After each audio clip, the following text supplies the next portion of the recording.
Le 8 mai 2021, une femme nommée Mal Parales conduisait sur Packer Drive Northeast Road le long de la Rogue River à Belmond, Michigan. Elle et ses deux colocataires rentraient après une soirée passée à l'extérieur et étaient toutes de très bonne humeur. Cependant, leurs sourires ont rapidement disparu lorsqu'elles sont tombées sur une scène terrifiante. Vers 2h30 du matin, alors qu'elles circulaient près de Rogue Hollow Road, l'une des passagères a aperçu une silhouette étrange tapie sur le bord de la route. Cette rencontre était extrêmement effrayante, mais elle a également éveillé la curiosité du groupe. Après quelques instants de réflexion, elles ont décidé de faire demi-tour et voici ce qu'elles ont alors découvert. What the f... No, Stop. I'm not. No. Hell no. What the f... Oh! They were soaked. Elles ont alors aperçu ce qui ressemblait à une jeune femme trempée de la tête aux pieds, comme si elle venait tout juste de sortir de la rivière toute proche. Elle semblait également en pleurs, se frappait la tête contre la chaussée et agitait les bras pour demander de l'aide. Mal a publié la vidéo de cette rencontre sur TikTok et celle-ci est devenue virale presque instantanément, poussant de nombreuses personnes à élaborer toutes sortes de théories farfelues sur des fantômes, des esprits et bien d'autres choses encore. Cependant, malgré le caractère extravagant de ces hypothèses, Mal a ensuite publié plusieurs vidéos pour les démentir et révéler ce qui s'était réellement passé. Selon ses déclarations, elles sont revenues sur leurs pas et ont passé plusieurs fois près de la femme en détresse après avoir enregistré la première vidéo afin de s'assurer qu'elle allait bien. Bien qu'aucune d'entre elles n'ait eu le courage de sortir du véhicule pour l'approcher, elles ont appelé la police et sont restées à proximité jusqu'à l'arrivée des secours. La femme a ensuite été transportée dans un hôpital voisin où elle a été soignée pour une exposition au froid. Il s'est finalement avéré qu'elle était tombée dans la Rogue River du côté est et qu'elle avait réussi à nager jusqu'à la route. Yep, she had to have come up out of the water. Yep, there's a dig spot there. So she came up from down there. That's had to have been why she was so wet. This was the spot that she had left. I don't know why or what was going on. Après avoir retrouvé un peu de calme, Mal a également révélé que la femme venait de Kalou, une ville située à plus de 60 miles de l'endroit où elle a été retrouvée. Pourtant, elle n'avait aucun souvenir de la manière dont elle était arrivée à Belmont, ni de la façon dont elle était tombée dans une rivière aussi éloignée de son domicile. D'après les informations disponibles, il est fort probable qu'elle ait traversé une grave crise mentale, accompagnée d'une amnésie causée par une affection rare connue sous le nom d'état de fugue, un sujet que nous avons déjà abordé dans notre précédente vidéo consacrée aux troubles mentaux les plus troublants. Pour ceux qui ne connaissent pas, l'état de fugue est un trouble rare au cours duquel une personne perd soudainement la mémoire et commence à agir comme quelqu'un d'autre. Elle peut errer, parcourir de longues distances ou accomplir des actes totalement inhabituels sans se rendre compte que quelque chose ne va pas. Ce trouble est généralement déclenché par un stress extrême ou un traumatisme, et une fois l'épisode terminé, la personne ne garde souvent aucun souvenir de ce qui s'est passé. Bien que cette condition soit extrêmement rare, tous les éléments indiquent que c'est très probablement ce qui est arrivé à cette mystérieuse femme de Kalamazoo. D'autant plus que les autorités ont par la suite retrouvé sa voiture garée derrière une maison au hasard, juste à l'est de la rivière.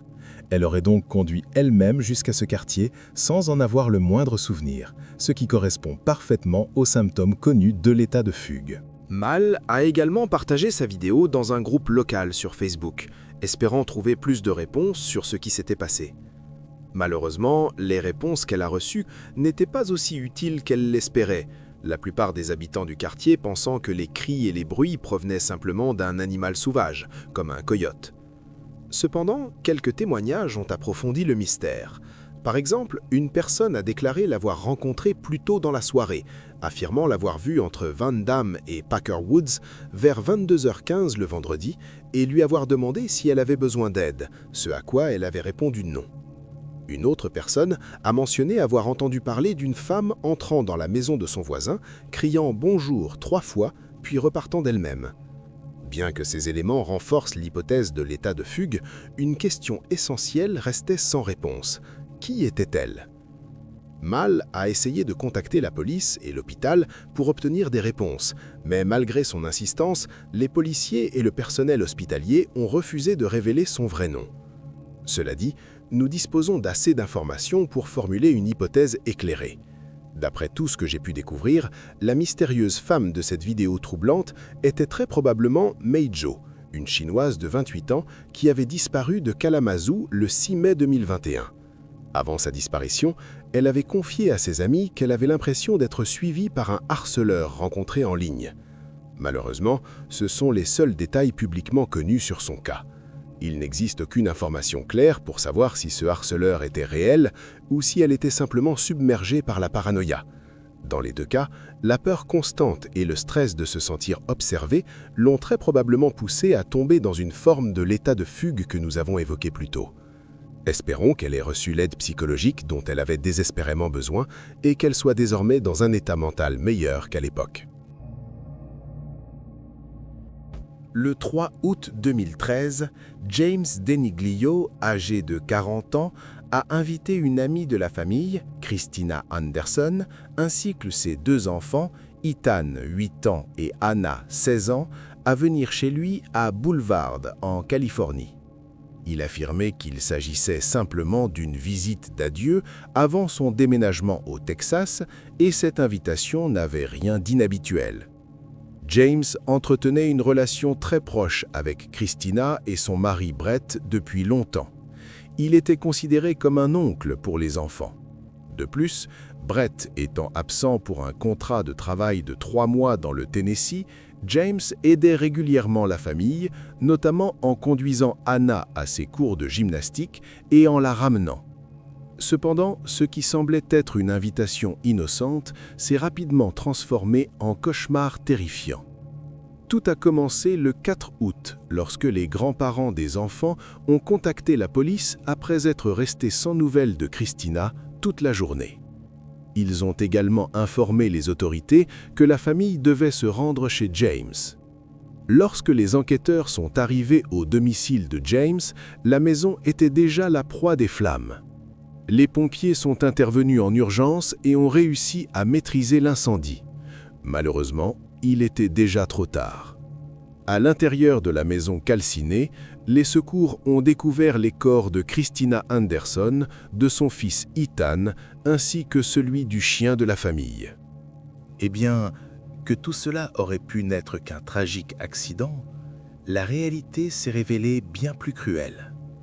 Les autopsies ont ensuite mis au jour de graves blessures sur le corps de Christina.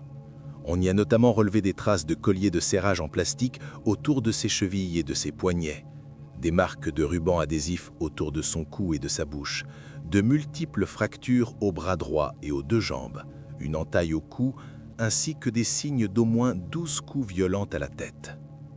Son fils Ethan, âgé de 8 ans, présentait lui aussi de nombreuses fractures sur l'ensemble du corps. Malgré cette scène d'une horreur indescriptible, aucune trace de James ni de Hannah n'a été retrouvée à proximité de la maison. Il n'a pas fallu longtemps aux enquêteurs pour relier les éléments et comprendre que James Daglio était le cerveau derrière ce crime atroce. Il est également devenu évident qu'il avait orchestré ces meurtres non seulement par violence, mais surtout avec l'intention d'enlever Hannah. Ces actes étaient prémédités, motivés par une obsession malsaine, puisqu'il l'a arrachée à tout ce qui constituait sa vie. Après cette découverte, la police a rapidement diffusé une alerte Amber à l'échelle de l'État dans l'espoir d'obtenir des informations sur James et la localisation de Hannah.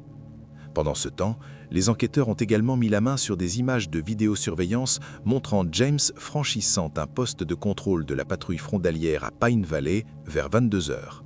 Cela a également poussé les autorités à lancer une vaste chasse à l'homme, s'étendant sur toute la côte pacifique, de la Colombie-Britannique jusqu'à la Basse-Californie. Cependant, malgré l'ampleur de l'opération et les centaines d'heures de travail consacrées aux recherches, la traque n'a donné aucun résultat. Chaque piste menait à une impasse, et les chances de retrouver Hannah saine et sauve diminuaient de jour en jour. La situation semblait désespérée. Jusqu'à 3 jours plus tard. 2 cavaliers, qui traversaient une zone sauvage isolée de cascades dans l'Idaho, ont aperçu un homme accompagné d'une jeune fille.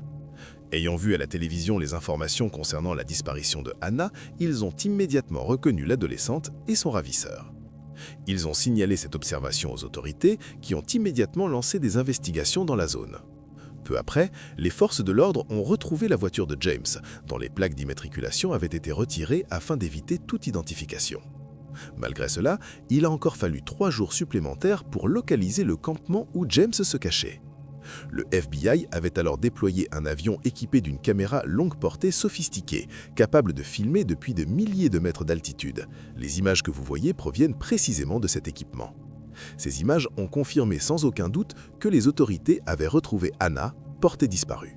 Le 10 août, le FBI a pris la décision d'intervenir pour secourir Hannah et a mobilisé une équipe tactique pour l'opération.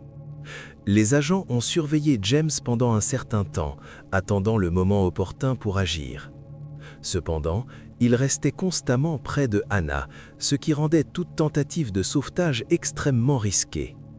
Heureusement, après un moment, James s'est éloigné pour ramasser du bois de chauffage.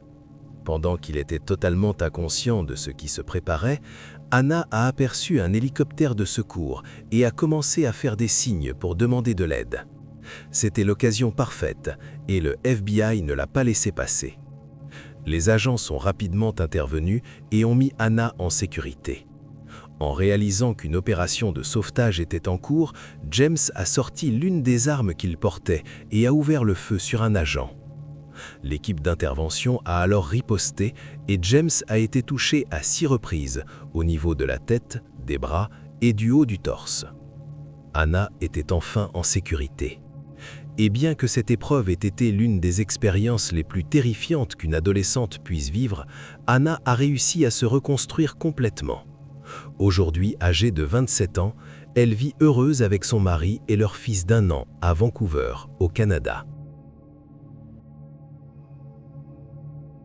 En juin 2024, le streamer Lacey et son ami Clix réalisaient un live stream IRL à Miami, en Floride. Les 2 amis se promenaient simplement en ville et s'amusaient, sans se douter que ce stream allait finir par sauver la vie de quelqu'un. Cela s'est produit quelques heures après le début de la diffusion, lorsqu'ils se sont assis au Starlight Hotel Café pour le déjeuner. Alors qu'ils attendaient de passer commande, un homme s'est approché de leur table, vêtu uniquement d'un short vert fluo. Au début, Lacey et Clix ont supposé qu'il s'agissait simplement d'un autre fan impatient de parler à ses streamers préférés, un scénario assez typique pour des streamers IRL populaires. Mais quelque chose chez ce jeune homme ne semblait pas normal. Il essayait de mener une conversation, mais ses mots étaient brouillés, et rien de ce qu'il disait n'avait vraiment de sens.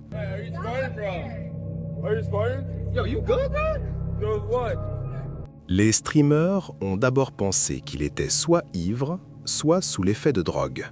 Pour le contenu, ils ont commencé à se moquer un peu de lui, avant de revenir à leur diffusion principale. Cependant, le jeune homme a continué à traîner dans les environs, se comportant de manière très étrange et prononçant des phrases incompréhensibles pendant environ 1 demi-heure, avant de les quitter définitivement.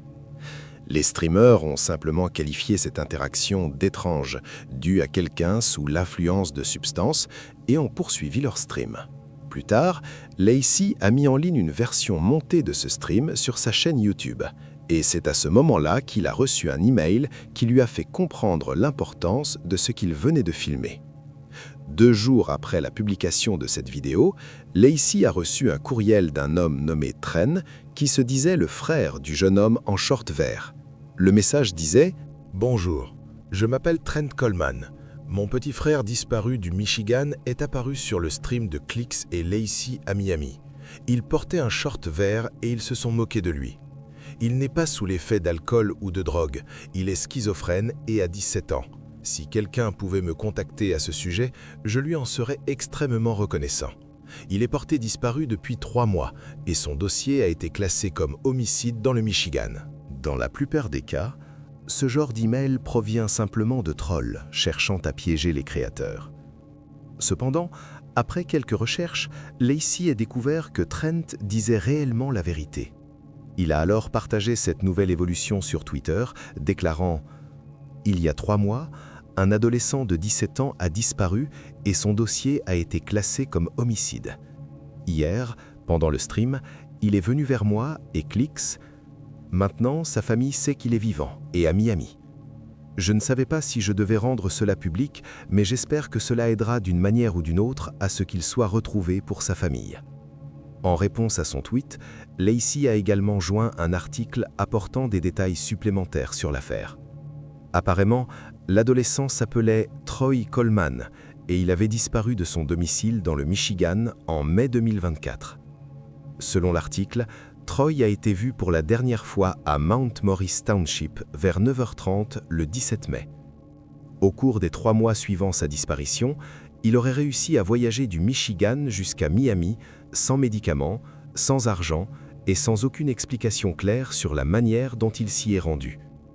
Cette situation était d'autant plus inquiétante que l'absence de son traitement essentiel contre la schizophrénie était connue pour provoquer de graves hallucinations. Sa réapparition soudaine n'a fait qu'épaissir le mystère. Sans piste concrète ni explication logique, la police du Michigan était si déconcertée qu'elle a même commencé à enquêter sur son cas comme un homicide potentiel.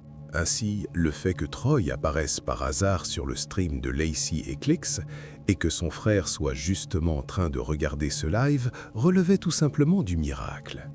Mais contre toute attente, les coïncidences ont continué de s'accumuler et ce qui s'est produit ensuite a rendu la situation encore plus étrange. Alors que Troy était toujours à l'écran, un autre jeune fan s'est approché des 2 streamers pour engager la conversation. Cependant, avant même qu'ils ne puissent se présenter, Troy les a de nouveau interrompus et a commencé à s'adresser aux jeunes fans. Il parlait toujours de manière incohérente, ce qui a rendu les streamers encore plus mal à l'aise et confus quant à ses intentions. À ce moment-là, Troy a également tendu le gobelet en polystyrène qu'il tenait au jeune fan. Le garçon a rapidement bu une gorgée de ce qu'il contenait, puis est reparti. Le caméraman de Lacey a remarqué l'échange et l'a immédiatement signalé aux streamers. À ce stade, ils étaient convaincus que Troy était sous l'effet de substances, ce qui a soulevé une inquiétude majeure. Avait-il donné quelque chose de dangereux à ce jeune garçon ? Ne voulant pas ignorer la situation, Lacey a décidé de confronter Troy en lui demandant directement ce qu'il y avait dans le gobelet. Mais à leur grande surprise, la réponse de Troy a été bien plus cohérente que prévu. Il a simplement expliqué qu'il s'agissait d'une boisson gazeuse provenant du Beacon Hotel. What was in the drink? What was in that drink? In the drink? Yeah. You gave it to him. It was Coke from Beacon Hotel. Like Coca-Cola? Yeah. Make sure you gave it to the kid. I gave it to a kid. Cette interaction fortuite a fourni aux autorités l'indice crucial dont elles avaient besoin. Troy séjournait en réalité dans l'hôtel même qu'il avait mentionné. À partir de là, il n'a pas fallu longtemps aux enquêteurs pour localiser Troy et le réunir avec sa famille, submergés de joie de le retrouver. Lors d'une interview ultérieure accordée à People.com, le père de Troy, Weston Coleman, a partagé des détails encore plus déchirants sur ce que son fils avait traversé. Selon lui, Troy souhaitait se rendre en Floride pour rencontrer des célébrités. Il avait fait des recherches en ligne et économisé autant d'argent que possible avant de partir. Troy est parvenu jusqu'à Atlanta en bus, mais c'est là que les choses ont pris une tournure dramatique. Durant son séjour à Atlanta, il a été dépouillé de tout ce qu'il possédait. N'ayant plus rien, il a continué le voyage jusqu'à Miami sans le moindre sou. Malgré toutes ces épreuves, sa famille s'est dite soulagée avant tout de savoir qu'il était vivant et sain et sauf. Son père a déclaré « À ce stade, je suis simplement reconnaissant qu'il soit en vie. Nous n'arrivons toujours pas à croire que nous l'ayons retrouvé. Nous nous sentons tous beaucoup mieux et nous remercions tout le monde. » D'après les informations disponibles, Troy vit depuis avec sa famille dans le Michigan et il semble avoir réussi à rester à l'écart de nouveaux problèmes.